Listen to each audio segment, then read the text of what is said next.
Hello everybody, in this video I have a mixed media piece to share with you with the Thompson's Craft Supplies design team. It's not anything like a scrapbook layout or altering an item like a frame or something, it's just creating just for the sake of fun. And I am using some packaging for this. This packaging is from, you can see it's AB Studio. It was actually, I think it was the packaging for the chipboard clocks that I used in my project last week, and I just thought it was like a good size, and I liked a little bit of the background colour. And what I'm doing there is where it says be creative every day, I thought I would like include that in my project. So I just took some really cheap like Poundland washi to cover that up. The reason I went with cheaper washi is because it's not as sticky as, you know, higher end washi. So I knew that when I came to peel it off towards the end of my project, it wasn't gonna take anything with it. You know, sometimes if something is very sticky, it's just going to peel back the paper behind it as well. So yeah, as I said, that's why I used the cheap stuff. I covered the whole thing with a layer of clear gesso. Had I known at that point that I was going to include some tissue paper, I wouldn't have dried the clear gesso, but I did because I hadn't decided what I was really doing at that point. The tissue paper I'm using is the Prima Finivere stuff. It is, I do have it written down somewhere. Sorry, bear with. The Flutter tissue paper. And yeah, I am decoupaging that on with clear gesso just because it's so light and delicate that the gesso works fine, and it has a better surface over on the top to then do more mixed media. If you use decoupage glue, Mod Podge or gel medium, it works fine, but the surface then isn't great for the mixed media because it's, you know, it's a shiny surface or whatever. So using clear gesso is a little bit better for that. And where I want to like rip pieces of the tissue paper in certain places, I just use my aqua brush to sort of draw the line of where I want to rip it. And sometimes tissue paper can be really difficult to rip, particularly in certain directions, like the, what's it called, like the thread of the paper or something. There's a better word for it. The grain maybe is a better word, but you know, it's going one way, so you can rip it, say, horizontally really easily, but not so much the other ways. So, and if you cut it with scissors, like, that's fine, but you get sometimes kind of a harsh edge, and a ripped edge looks, it's just more aesthetically pleasing really. So that's why I use the water brush. Obviously you don't have to use a water brush if you don't have one, just dip a normal brush in some water and then draw your line and rip around it like that. As I decoupaged other little bits of the tissue paper on, I decided to add a couple of scraps of the papers that I got in my kit. This is the 13 Arts Victoriana papers. I just thought for just another layer of interest, just mix it up a little bit, something extra to add. So just adding a few bits of that here and there. Now for these paper pieces, I am using gel medium to decoupage these on because the clear, they're too thick basically for clear gesso. It wouldn't stick. End of. That's about all there is to it. And then I also use teeny tiny bits of tissue paper just to fill up some of the little gap bits. I was trying to be careful not to go over the top of that washi that I'm going to pull up later, like, because if something goes over the top of it and then I pull it off later, it's going to rip part of my project or something. So yeah, just being careful to leave a line around there. Next up, stenciling. This is a Finivere stencil. I wasn't having a great time with this stencil during the making of this project. I don't quite know what happened. I started off using This Is Nouveau embellishment mousse in black ash, and it stenciled really nicely in some places and then just not at all in others. Probably can see there, like where it's done the really big decorated letters, that's gone really well, but just in other places it hasn't stenciled. I couldn't fully understand why. I tried using different palette knives, different silicone brushes. I just don't know. So once I dried that and added a little bit of this Fabrica de Coru magic paint in red wine, and where it's gone over the little bit of stenciling, it really highlights it, which is really pretty. But I wanted to try again with that stencil because I really love that stencil.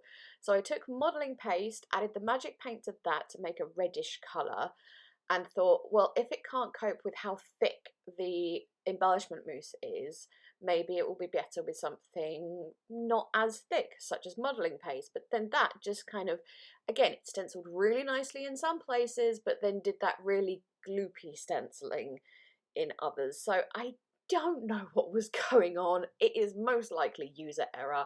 I have used this stencil before and not had any problems, so it could be a number of things, the surface, the medium, who knows. But another stencil I wanted to use is this skull stencil, and I'm using paper paste to stencil with that, and that worked completely fine. I did it a little bit patchy on purpose because I didn't want it to look too perfect. Dried that off. Paper paste takes a long time to dry, so that actually took, yeah, a while. But with paper paste, you want to make sure it is completely dry before you start adding mediums, because it really easily smooshes and you can ruin your stenciling. So again, with the magic paint on there, and also using that magic paint to highlight some of the modelling paste stenciling I'd done, and then bringing in the Kuretake Gansai Tambi starry watercolours, which has basically different types of gold. I went with the yellow gold and the red gold, I think, because obviously the colour palette of this project is much warmer colours and reds and browns and gold, really. So using those just to colour the paper paste on the skull. I also brought in some Fabrica Decoru metallic paint in antique gold and actually kind of preferred that to the watercolours, so used that a little bit more on the skull, and then taking the watercolours again and just kind of going all around the project, like where there's a join between tissue paper and scrapbooking paper, or between funny bits of stenciling or whatever, just kind of like highlighting those joins as if they're cracks. I just think it gives it a more distressed look and like it's older or something, I don't know. But at this point, I was kind of not really happy with the way my skull had turned out, so I decided to have a different focal point. And I decided to use this lady here that says "Now is the right time" from one of the Finnaver stamp sets. I actually had, when I first bought that set, I stamped out all of it and just, you know, to play with it really on some scrap paper, and just had that lying around. And I didn't want to use that on my project, but it was a great way of just holding it up to the project to see if it would work. So I think I might try and do that if I find some time at some point, just like stamp out a lot of my stamps and have them on scrap paper so I can kind of play with them and see what works with what project. But I wanted to emboss that with the Lindy's embossing powder that came with my kit, and I thought before I do that on my good paper, I'm just going to practice it on just a layer on some scratch paper. I just grabbed whatever was close to hand, just as I said, to practice how it would emboss, because some stamps just don't like being embossed. That's it really, and I didn't want to find that out on my good paper, so that's why I did a little practice run. It turned out really nice, so I did it again here. And that Lindy's embossing powder, mine is what is the name of it? Oh yeah, the chip off the old block, black, sorry, chip off the old black. It has really chunky bits of embossing powder and really fine bits, and you get this beautiful texture and different bits of it catch the light. It's just, it's not really showing up on screen very well, but it is very pretty. Please just believe me. Then to make her face and the heart and the words stand out, I went back to those starry watercolors and just painted where there's gaps in the stamp. Because the embossing powder would resist the watercolour, it didn't matter if I made a mess of it, because you can't see where there's paint on top of the embossing powder. As I said, it just resists it. Then also using Fabrica Decoru paint around the edges of that to have that really strong gold to make it pop as the focal point, and then just added some scraps of that same paper but the other side of it just to back that, like so. Using gel medium to stick those on, I'm going to put something heavy on it so, you know, it stays in place, and then I put that to the side for a little while so I could fussy cut myself some embellishments. And I'm going to be using my new-ish to me, the Minte Papers like fussy cutting books. I've got the Junk book and the Flora book, and I cut out a load of flowers and a few little clocks, because as I'd put that thing on that said "Now is the right time," I thought, oh, clocks could probably work with this. So as I said, I pulled out some of those and started fussy cutting with them. There are some more of these that are going to be released. I think Louise said they'll be in store in like around June kind of time. I'm so looking forward to them. I'm obsessed with these books. Annoyingly, the next floral book, fussy cutting book, has some florals that would have been kind of perfect for this project, but never mind, I made the ones that I had work. So there I am, peeling off that washi tape to reveal that another phrase underneath. I do like the way that looks, where instead of the words being like the last thing you add, it's at the beginning, so everything is built up around it. I may try and do that more in the future. But yeah, just going around the edges of all of my fussy cut pieces, around the clock pieces, I'm using Distress Oxide in Hickory Smoke. And I think I did a light layer at first and then I did them all again just to make it look, more distressed. I did consider putting a brad in the center of each clock because there is like a little hole in the center, but I tried that and it didn't look right. That's what those little boxes are on screen, so I ended up not doing that.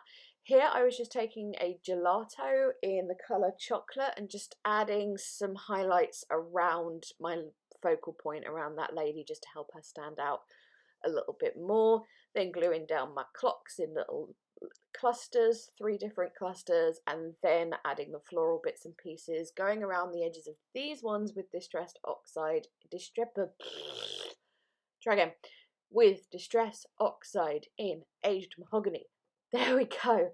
And I really love the way that colour works with all the other colours on the background. I just, yeah, and it, because these florals were quite light compared to the rest of this project, putting that dark reddish colour around them in a really heavy way, just, yeah, it really, really worked.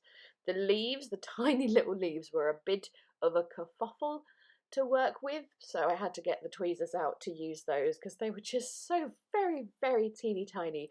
I love these fussy cutting books, don't get me wrong, but I do wish there was like a much bigger version as well, so you had really small pieces and really, really big pieces. But I'm quite happy with the books as they are, no complaints. I will just say now, while I remember, I did end up adding 3 tiny little butterflies after I finished filming. I saw them on my desk. I had stamped and fussy cut them for a project about 2 weeks ago, ended up not using them on that project, and then saw them and thought they will look really nice on this project. So when you see the final pictures at the end of the video, there's 3 little random butterflies. I just thought I would explain that and why they are there and why I didn't film them. Here I'm taking another gelato. This is, what colour is this one? Peach. And again, going around the edges of things, helping things stand out, highlighting certain areas where I had added that gold paint when I was talking about earlier, adding like little cracks and stuff between where there was paper and tissue paper and embellishments and la la la. I'm actually going over that again with that gelato. I just thought it looked a little bit more natural than the gold. The gold is still there, but the gelato toned it down a little bit. And I went all the way around the edge as well. I can't really explain what it does, but it does something and I like it.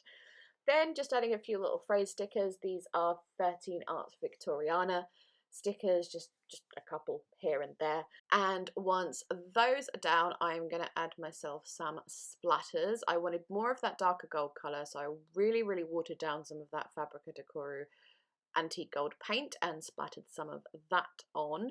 I then splatter on some Distress Spray Stain in Picket Fence for like a slightly more subtle white than I usually have. And then I thought the white was going to be the last of them, but then I looked and was like, let's have some black splatters. I can almost never have an excuse or reason to do black splatters, and this was one. So that was the Heidi Swap Colour Shine in, I'm going to say black, but it might have a different name. Another thing that happened off camera was just adding Nouveau drops, stone drops in Gold Rush in the centre of each one of those clocks. They are there in that last bit where I was splattering. I don't understand where that footage was or went, but they're there. Instead of adding the brads, they still had holes in each centre of each clock, and I just thought something was needed, so I added those Nouveau drops. And that is it. So there we go. Thank you so much for watching, as always. Please chat to me down in the comments, leave me a thumbs up. Links to my corresponding blog post with the pictures and will be linked, as well as all the products used and everything like that. And that's about it. I'm gonna go. Thank you so much again. Bye bye.